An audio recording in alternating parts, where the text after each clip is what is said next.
Les travaux de la 54e session du Conseil pastoral de l'Église de Pentecôte du Togo ont été ouverts ce mercredi 25 mai 2022 au Centre de formation et de développement de l'Église à Adakakwe, dans la région ecclésiastique de Nord-Tchang. Cette rencontre qui se tient annuellement permet aux congressistes d'écouter les rapports moraux et financiers. C'est aussi le lieu où un thème spécial est souvent choisi et développé pour l'édification du corps pastoral et de l'Église tout entière. La présentation de différents rapports a un objectif précis. Ça permet de jauger l'œuvre au niveau de chaque district, au niveau de chaque région, pour voir l'effort que fournissent les pasteurs, chacun à son poste respectif. Le conseil pastoral de cette année a une connotation spéciale.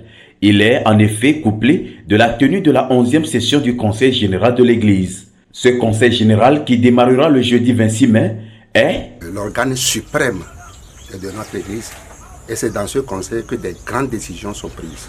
Pour lever tout équivoque, il convient donc de faire la différence entre conseil pastoral et conseil général. Le conseil général se tient 2 fois lors d'un mandat, c'est-à-dire après élection. La 2e année, le conseil général siège et 3 ans après, le conseil général aussi siège. Mais le conseil pastoral, c'est chaque année. C'est chaque année. Voilà. On écoute les mêmes rapports.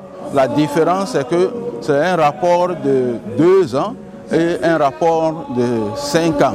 3 ans, mais qui réunit les rapports d'un mandat, donc de 5 ans.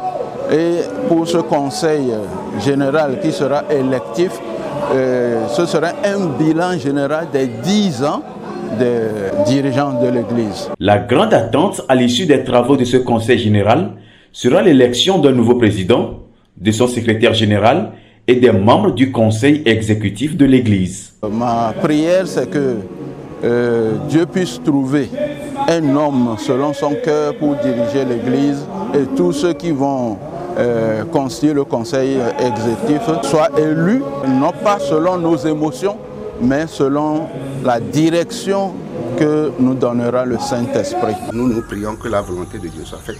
Une forte délégation de l'Église de Pentecôte internationale venue du Ghana et du Burkina Faso assiste aux travaux de ces 2 conseils. Elle est conduite par l'apôtre Ousmane Zabré, membre du Conseil exécutif international et président de l'Église de Pentecôte du Burkina Faso. L'élection au bout de ce conseil général est prévue pour le vendredi 27 mai prochain.